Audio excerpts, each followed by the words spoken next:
Concave mirror. Concave mirror मतलब अवतल दर्पण की वजह से प्रतिबिंब का बनना। लास्ट क्लास में मैंने आपको बताया था कि कॉन्केव मिरर के सामने जब ऑब्जेक्ट या तो इनफाइनाइट पे रखा हूं तो इमेज फोकस पे बनती है।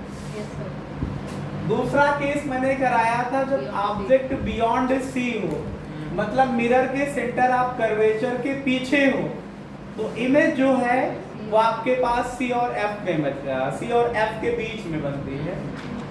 और इमेज डिमिनिश बनती है, डिमिनिश का मतलब छोटी बनती है, मतलब स्मॉलर देन ऑब्जेक्ट बनती है।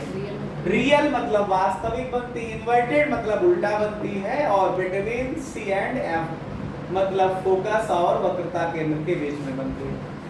तीसरा केस मैंने कराया था कि जब आपका ऑब्जेक्ट सेंटर ऑफ कर्वेचर पे ही लगा हो तो इमेज जो होती है, जब आपका ऑब्जेक्ट सेंटर ऑफ कर्वेचर पे लगा हो तो इमेज उतनी ही बड़ी होती है जितना बड़ा आपके पास ऑब्जेक्ट होता है, इमेज भी उतनी ही बड़ी बनती है।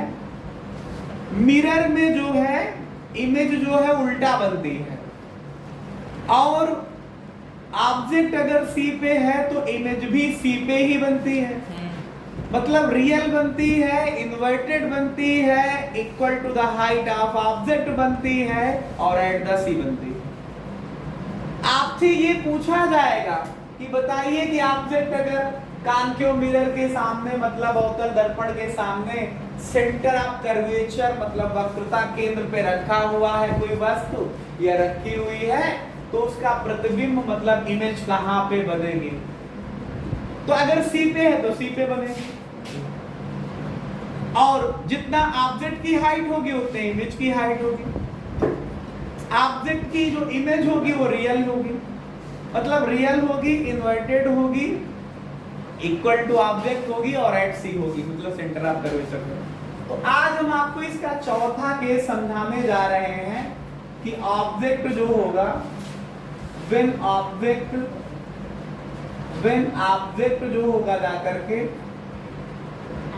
is between C and F, जब ऑब्जेक्ट C और F के बीच में होगा। आप समझिए, पहले सबसे पहले बहुत अच्छा तरीका मैं आपको इमेज फॉर्मेशन का बता चुका हूं।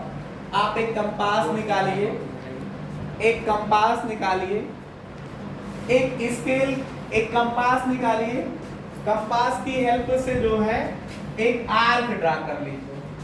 उस आर्क को जब ड्रा करोगे तो इसका कहीं सेंटर होगा।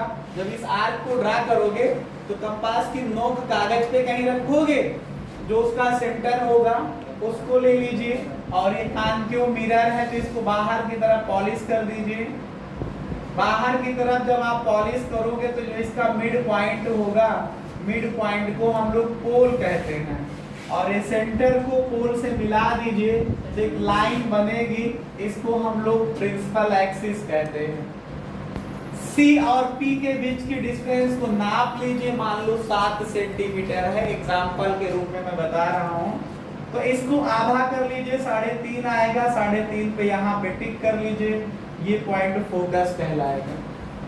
अब आप करिए क्या, ऑब्जेक्ट को C और F के बीच में रख दीजिए। जैसे मान लो ये ऑब्जेक्ट है, ऑब्जेक्ट का नाम देना है तो दे दीजिए AB नाम का कोई ऑब्जेक्ट है, AB नाम की कोई वस्तु है। अब इसका इमेज बनेगा जब, तो देखिए कैसे रूल लगाइए रिफ्लेक्शन का। ये आपके पास पहली लाइट को हमेशा प्रिंसिपल एक्सिस के पैरेलल ले जाइए।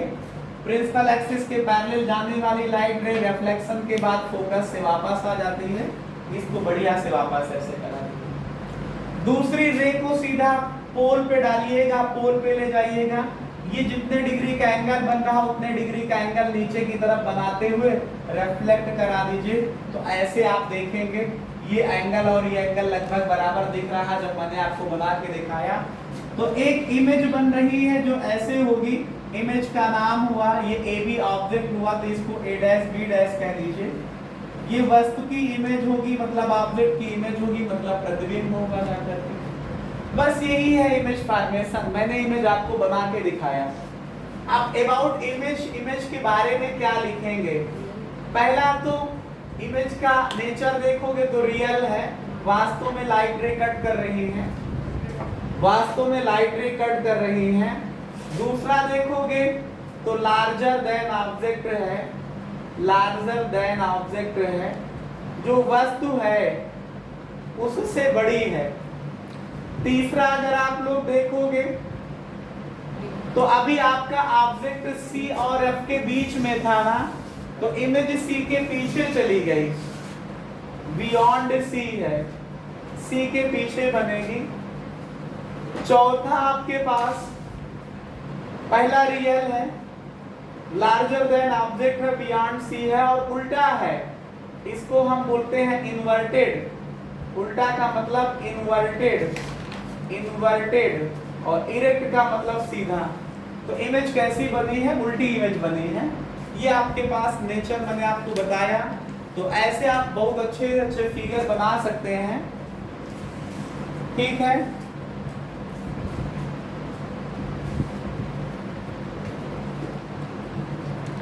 फोकस पे हो, ऑब्जेक्ट कहाँ पे हो? फोकस पे हो। तो सबसे पहले आप लोग करेंगे क्या? सबसे पहले क्या करेंगे, एक ये मिरर बना लेंगे। मिरर बनाने का तरीका मैंने आपको बताया कि कैसे बनाएंगे, मिरर कैसे बनाएंगे। यहाँ पे सेंटर मानिए एक आर्क ड्रा करिए, उसी आर्क को जो है, इसी आर्क को जो है एक तरफ पॉलिश दिखा दीजिए, तो ये मिरर हो गया। कौन सा मिरर है? ये कांकेव मिरर की बात चल ही रही, इसमें कुछ बताने की जरूरत नहीं। ये सेंटर है, इसका आधा कर लीजिए तो यहाँ पे इसका फोकस आ जाएगा और ये पोल आ जाएगा। इस बार देखिए ऑब्जेक्ट कहाँ पे है आपके पास? फोकस पे है। कहाँ पे है? फोकस पे है। फोकस पे है। ऑब्जेक्ट का नाम दे दीजिए ए बी, ऑब्जेक्ट का नाम दे दीजिए ए बी। अब ऑब्जेक्ट से ये लाइन को पैरेलल दिखाइए, लाइट को ले जा करके प्रिंसिपल एक्सिस के पैरेलल ले जाइए। मेरे साथ सीखिए आप लोग, पैरेलल ले जाइए। पैरेलल जाने वाली लाइट रे रिफ्लेक्शन के बाद कहां से आएगी? फोकस से। ऐसे वापस ले आइए फोकस से, ठीक है। दूसरी लाइट रे को हम हमेशा पोल पे लेके जाते हैं, ये पोल पे लेके चले जाइए। ये जितने डिग्री का एंगल ऑफ रिफ्लेक्शन है, एंगल ऑफ इंसिडेंस है ना, आप उतने डिग्री का एंगल ऑफ रिफ्लेक्शन ले लीजिए। ये देखिए, जब आप उतने डिग्री का एंगल ऑफ रिफ्लेक्शन ले लेंगे तो आप देखेंगे कि दोनों लाइटें कहीं पे कट नहीं करेंगे। जब कहीं पे नहीं कट करेंगे तो कहां माना जाएगा? ये माना जाएगा कि इनफाइनाइट पे कट कर रहे हैं, ठीक है। तो पहली बात तो लार्जर नहीं, very very larger than object होगा। देखो अगर यहाँ पे कट करते तो इतनी बड़ी, और आगे इनको बढ़ाओ, जब बढ़ाओगे तो इमेज बहुत बड़े बनेगी। कहाँ पे बनेगी? At focus. कहाँ पे बनेगी? जब ऑब्जेक्ट फोकस पे है तो इमेज कहाँ पे बनेगी? एट इंफिनिटी पे बनेगी। और कैसे बनेगी? इन्वर्टेड बनेगी, उल्टा बनेगी जाकर के, ठीक है। बात समझ पा रहे हैं आप लोग? ये रहा कौन सा केस, जब ऑब्जेक्ट कहाँ पे है? फोकस पे है।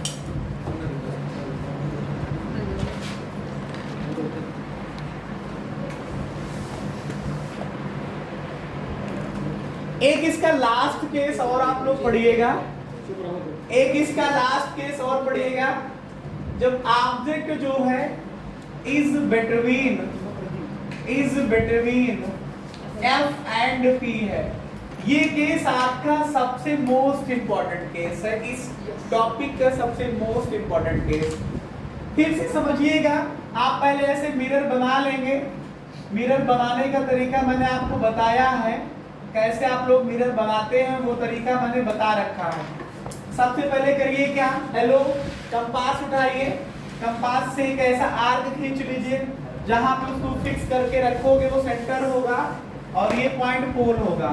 इसका आधा माप लीजिए तो ये फोकस हो जाएगा। ऑब्जेक्ट को कहाँ रखना है? फोकस और पोल के बीच में रखना है, ऐसे रख दीजिए। लाइट को लेकर के जाइए, पहली लाइट को यहाँ इंसिडेंट कराइए, ऑब्जेक्ट ए बी है, फोकस और पोल के बीच में। कहाँ से वापस लाओगे? कहाँ से वापस लाओगे? फोकस से। दूसरी लाइट को यहाँ से ले जाइए, इंसिडेंट कराइए इस पे, जितने डिग्री पे इंसिडेंट हुआ है उतने डिग्री पे इसको वापस कर लीजिए। ये एंगल आई और आर बराबर दिखा दीजिए। तो इस बार आप देखेंगे कि दोनों लाइटें तो फैल गई, ये काटेंगे ही नहीं। जब नहीं काटेंगे तो आपको लगेगा, आपकी आंख पे लगेगा कि लाइटें जो है यहाँ से आ रही हैं। कैसा आभास होगा, कैसा फील होगा कि पॉइंट यहाँ पे है, एक लाइट ऐसे सीधा चली आई और दूसरी लाइट ये सीधा चली आई। तो ऐसी आपके पास एक इमेज बन जाएगी जो सीधा बनेगी जाकर के, ये इमेज बन जाएगी सीधा। ठीक है, नाम देना है तो A डैश B डैश दे दीजिए, कोई दिक्कत नहीं है। तो ये पहला केस है जब इमेज जो है मिरर के दूसरी तरफ दिखाई पड़ेगी। अभी तक जिस तरफ ऑब्जेक्ट होता था उसी तरफ इमेज होती थी। तो इसमें पहला तो अंतर ये आया कि इमेज कहाँ पे है, बिहाइंड मिरर, मिरर के पीछे है इमेज।